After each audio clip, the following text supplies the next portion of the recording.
La mode est aux énergies renouvelables et depuis peu, les éoliennes font tourner les têtes. La France compte aujourd'hui plus de 2000 de ces turbines géantes qui produisent de l'électricité grâce au vent. Mais avec le Grenelle de l'environnement, le gouvernement voudrait en installer 4 fois plus d'ici à 2020 sur terre et en mer.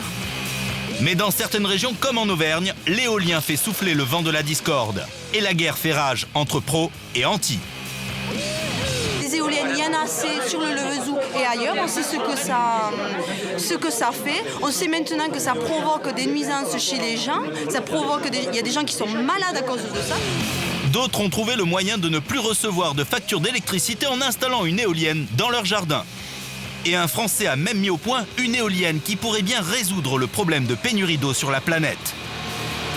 Cette semaine, combien ça coûte l'hebdo? Et plus que jamais, dans le vent.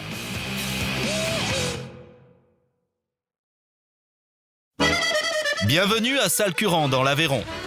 Son château datant du Moyen-Âge, sa superbe église du XVe siècle.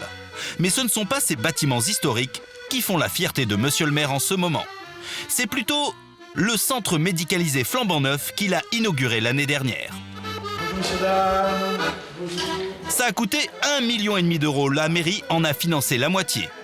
Mais pour ses 1000 administrés, rien n'est trop beau.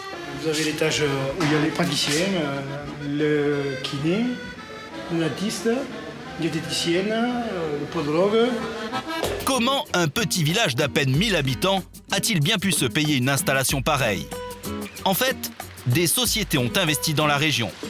Ils proposent d'installer des éoliennes chez des particuliers contre de l'argent. Résultat, 29 éoliennes de 125 mètres ont poussé dans la campagne. Et elles rapportent chaque année plus de 50 000 € à la mairie, de taxes en tout genre.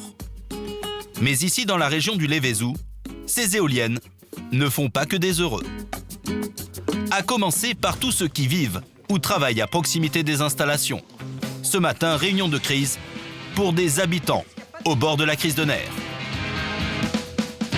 Au départ, personne n'était contre les éoliennes. Moi, la première, j'ai été les voir là-haut quand ils les ont montées. J'ai dit oui, tout compte fait. Sauf qu'après, quand ils en montent une, et deux, et trois, bon, on commence... Et puis après, quand on arrive à 29, on dit mais c'est pas possible. Hein. Ce n'est pas possible. Hein. Si je sors sur mon balcon, j'ai l'impression d'être au bord d'un aéroport. Moi, j'ai passé 6 mois sans dormir, pratiquement. Et on en a derrière, on en a sur le côté, on en a devant. Il y en a ras-le-bol maintenant.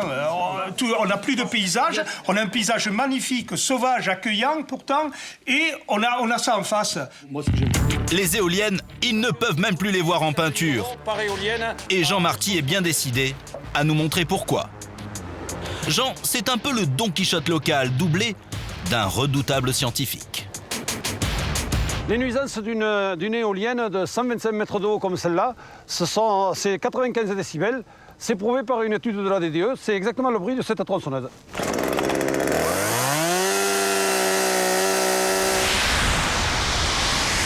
Ça n'en a peut-être pas l'air comme ça, mais une éolienne, quand ça souffle, ça peut s'entendre des kilomètres à la ronde. Pas de chance pour Monique, ses voisins en ont fait installer partout autour de chez elle, à peine 500 mètres de sa maison. Sa vie est devenue un enfer. Nous en avons 13, 6 de là et 7 là. Je ne sais pas qui c'est qui voudrait avoir une éolienne à 500 mètres de sa maison. Et elle tourne 24 heures sur 24. Monique et son mari ont dû carrément changer de chambre à coucher. Ça commençait à leur taper sur le système. Ça faisait trop de bruit et mon mari n'arrivait pas à dormir. Il passait les nuits sur le fauteuil. Jusqu'à il y a peu, Monique ne pouvait même pas regarder la télévision tranquille. Vous voyez la télé, maintenant elle marche.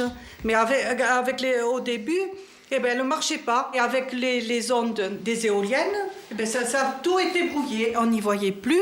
Et d'ailleurs, on a appelé le promoteur. Il nous a payé une parabole. Et tout le village a été équipé de paraboles à cause des éoliennes. Ça fait partie de leur stratégie commerciale pour acheter le silence quelque part de ceux qui se plaignent, de payer des paraboles à tout le monde, comme de proposer des doubles vitrages aussi à ceux qui se plaignent du bruit. Les éoliennes seraient une source de nuisance. Alors comment se fait-il que des propriétaires acceptent encore que des promoteurs les installent sur leur terrain? Pour le savoir, nous décidons de rendre visite à l'un de ces agriculteurs qui a justement accepté d'en faire construire chez lui. Mais l'homme est très discret sur ses réelles motivations. Il faut de l'énergie nouvelle. Alors, vous, ça vous rapporte combien les éoliennes? Pour le moment, rien du tout. Vous avez une éolienne sur votre terrain, mais ça vous rapporte rien? Pas pour le moment. Ça va vous rapporter quand alors? Quand elle tournera. Et quand elle va tourner alors? Oui. On a quelque chose à vous dire. Pas en parler? Non, on ne peut pas en parler. Devant notre insistance, la conversation va vite tourner court. On n'a pas à vous parler. On n'a pas à vous parler, mais non. Vous nous prenez pour qui, là? Je vous pose simplement la question de savoir Pour des cons, quoi. Tu nous prends pour des cons, alors. Si t'es sur intérêt privé. T'es sur intérêt privé. Circuler, y a rien à voir. En réalité, une éolienne sur son terrain, ça se monnaie très cher, au moins 6 000 € par an, et pendant 15 ans. Si ça continue comme ça, il y aura bientôt plus d'éoliennes que de volcans en Auvergne. Pourtant, malgré la polémique, rien ne semble pouvoir entraver la marche forcée des éoliennes. Ça souffle là aujourd'hui? Ouais, pas mal. Aujourd'hui, là, depuis une semaine, c'est comme ça. L'éolienne, ça fournit plein pot là. Près de Montpellier, Pierre n'a vraiment pas à se plaindre de sa petite éolienne. Elle fait moins de 12 mètres de haut, donc pas besoin de déposer un permis de construire, et elle produit toute l'électricité dont il a besoin. Pierre a même de quoi tenir un siège. Et quand une vague de froid s'abat sur la France, ses radiateurs marchent à plein régime, sans avoir à se soucier de sa facture d'électricité. On peut voir ici que j'ai mes batteries qui sont à 280-290 volts. Le parc est plein. Et depuis une semaine, toute ma consommation électrique vient de l'éolienne et je suis en autosuffisance. Même si le vent s'arrêtait de souffler, il aurait de quoi s'alimenter pendant 4 jours. Sa petite installation ne lui a coûté que 6 000 € grâce au crédit d'impôt et aux aides de la région. 3 fois moins que le prix sur catalogue. Et depuis un an, il n'a plus reçu une seule facture d'électricité. J'estime économiser 200 € par mois sur mes dépenses énergétiques. Et donc, en tenant compte du crédit d'impôt et des aides, je pense amortir mon achat sur 4 ans. Pour moi, EDF, c'est mon éolienne. Pierre n'est pas le seul. La France est l'un des pays européens où il y a le plus de vent. Du coup, ils sont de plus en plus nombreux à planter une éolienne dans leur jardin. Beaucoup de petits constructeurs sont arrivés sur le marché. Et les innovations se multiplient. Comme par exemple, cette éolienne en forme de boule. Ou encore celle-ci, à axe vertical.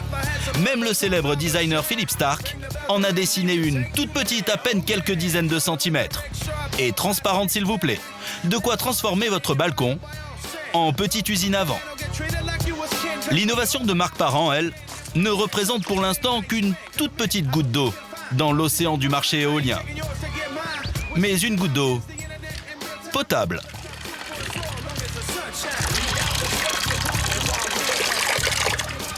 Verdict. Très très bonne. Produire de l'électricité et de l'eau avec du vent, c'est ce que fait cette éolienne unique au monde. Marc a travaillé d'arrache-pied pendant 10 ans dans le petit garage de ses parents pour mettre au point cette invention qui pourrait faire de lui un homme très riche. Partout autour de nous, il y a de l'humidité dans l'air. Donc cette machine, c'est tout simplement une machine à faire de la pluie. Elle va aspirer l'air, ici, par ce gros ventilateur, et le pousser dans la chambre de condensation. Ici, nous allons séparer la vapeur d'eau, l'eau, la transformer, la condenser en eau à l'état liquide pour la faire couler par cet orifice. Voilà, là-dessous, coule l'eau de l'air. Cette machine permet de recueillir jusqu'à 100 litres d'eau par jour, soit la moitié de ce que consomme un individu. Mais son créateur travaille aujourd'hui sur un prototype 10 fois plus efficace. Des pays d'Afrique et du Moyen-Orient l'ont déjà approché. Avec son éolienne, Marc pourrait bien devenir millionnaire.